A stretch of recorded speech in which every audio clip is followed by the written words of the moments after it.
अस्सलाम वालेकुम viewers, welcome to my YouTube channel Pak forces gauge.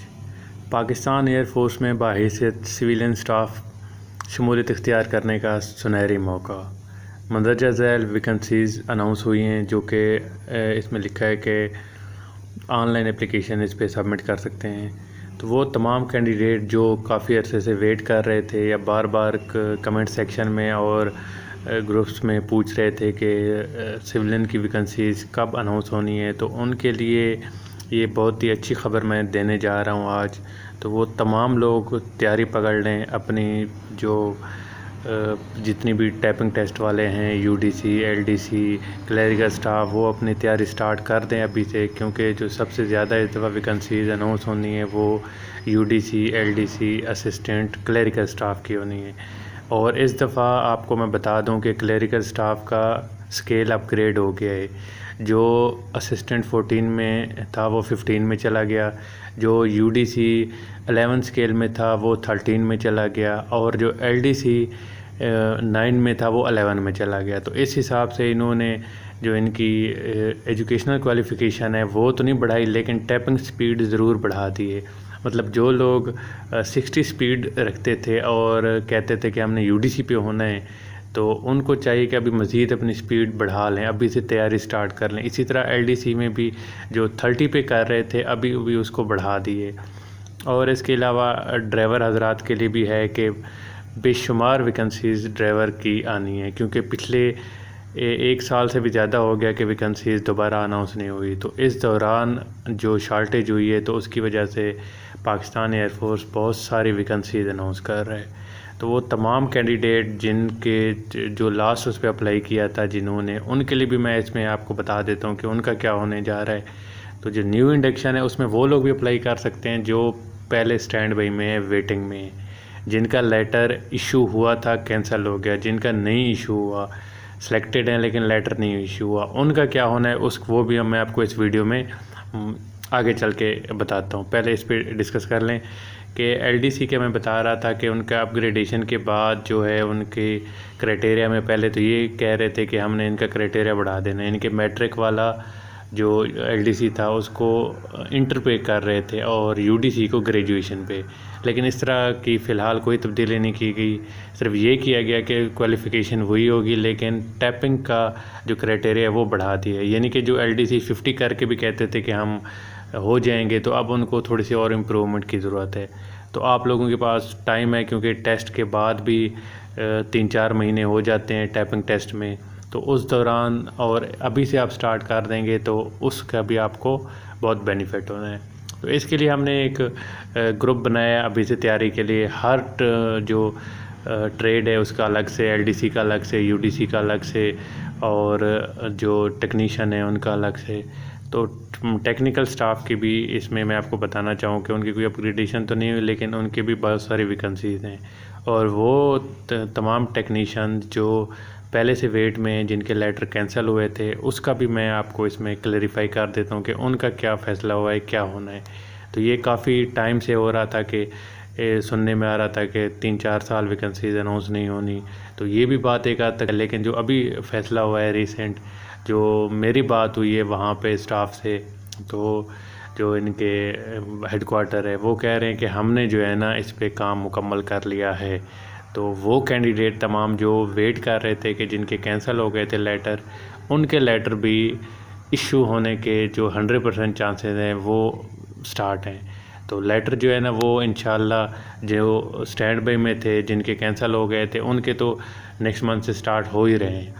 तो वो लोग जो वहाँ पे लेटर इशू हुए और कैंसिल हो गए, वो इस वजह से कैंसिल हुआ था कि थोड़े से कुछ पीछे से भी चेंजेस आई थी इनकी पॉलिसी में। बाकी वहाँ पे जिन लोगों को भेजा गया था वो इनडायरेक्टली था, मतलब मेरिट कोटा के सिस्टम पे नहीं था, मतलब उनको जो लोकल थे उनको भिजवा दिया। हालांकि मेरिट पे ये होता है कि जो टॉप पे हैं पहले उनके लेटर इशू करें, बाद में बाकी लड़कों के इशू करें। यानी कि अगर एक बंदा का ताल्लुक हैदराबाद से है तो उन्होंने हैदराबाद के सारे लड़कों के लेटर इशू कर दिए।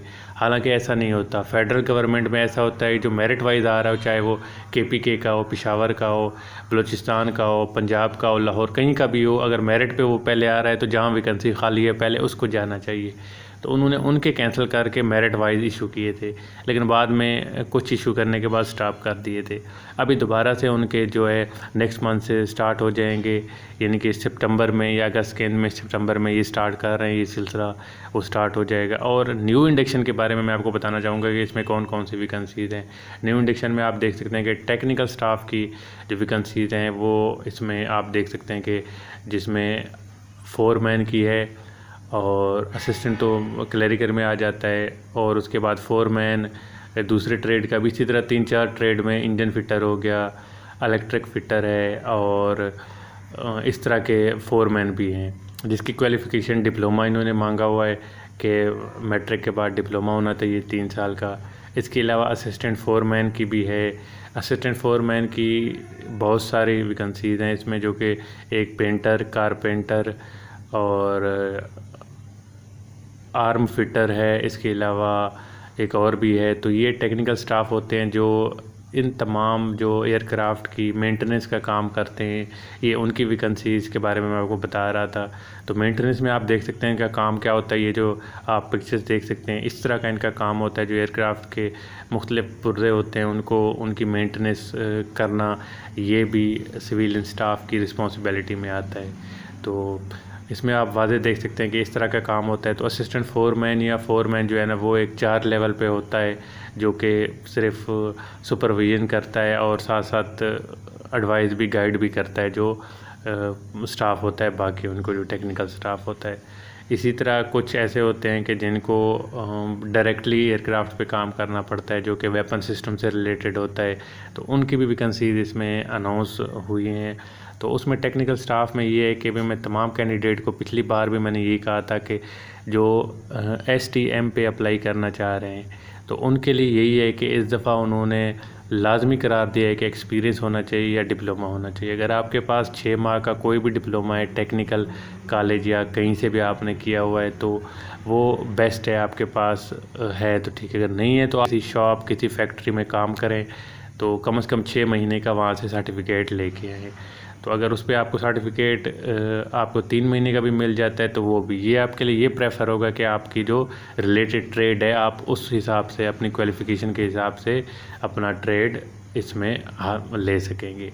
तो इसी तरह ये इस पे देख सकते हैं कि ये जो मेडिकल असिस्टेंट है, ग्राउंड सिग्नल ऑपरेटर है, चार्ज हैंड हो गया, B&R का एक है।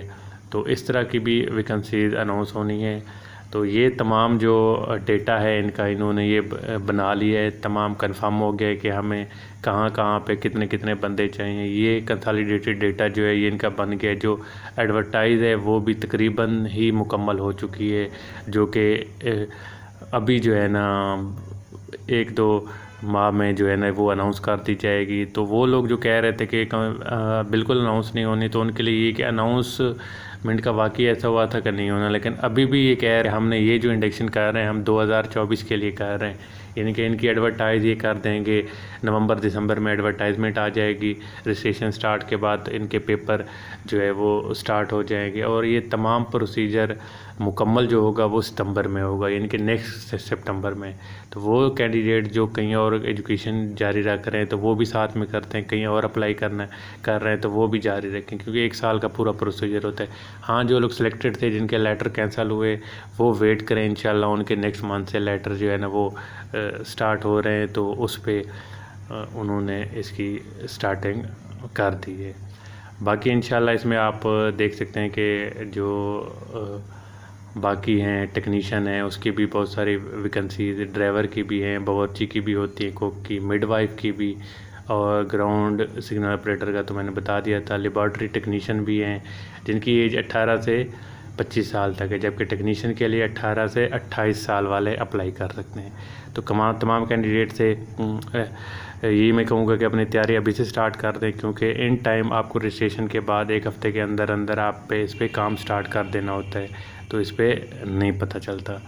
तो अभी इंशाल्लाह इस पर आप तैयारी शुरू कर दें। इसके लिए हमने व्हाट्सअप ग्रुप बनाया हुआ है, हमारे चैनल को सब्सक्राइब कीजिए, उसका स्क्रीनशॉट लीजिए, बेल आइकन को दबाइए और उसके बाद हमारे व्हाट्सअप ग्रुप को ज्वाइन कीजिए। हम इंशाल्लाह इस पर तैयारी भी कराएंगे, तमाम ट्रेड के हवाले से हम इसमें भरपूर तैयारी कराएंगे, अभी से स्टार्ट करा रहे हैं। तो फ्री ऑफ कास्ट है, इसमें कोई चार्जेस नहीं होने। बस आपने करना है चैनल को सब्सक्राइब करके बेल आइकन दबा के उसका स्क्रीनशॉट लेना कर सकते हैं। अपना ख्याल रखिएगा। Take care. अल्लाह हाफिज़।